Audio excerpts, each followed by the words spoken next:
এটা হচ্ছে ই গাছ, কি বলে, গেট ফুলে আমরা মূলত বেশিরভাগ লাগাই।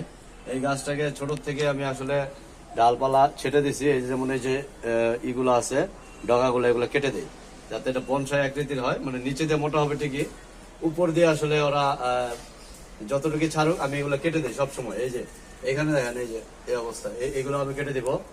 মানে ওদেরকে উপরের দিকে আমি বাড়তে দেবো না আর কি, ছোট ছোট অবস্থায় ছোট করে রাখবো আর কি। এই এটা একটা নির্দিষ্ট সাইজের ভিতরে রাখার চেষ্টা করতেছি। এই জন্য আসলে এই ডালপালাগুলো আমি কেটে দেই। এই যে এই মাপের বেশি আমি রাখতেছি না। যারা আসলে এই বনসাই টাইপের গাছ করতে চান তারা এগুলো ট্রাই করলে পারেন। এই যে দেখেন যত ডগা আছে সব কেটে দিচ্ছি যাতে এটা ছোট সাইজে থাকে মূলত।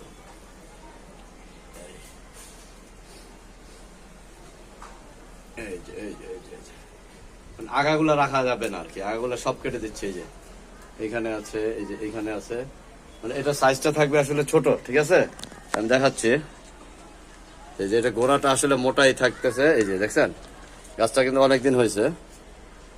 এই হলো অবস্থা। এই যে এটা চাচ্ছি আর কি বনসাইয়ের মতো করার জন্য, বনসাইয়ের মতো করার জন্য।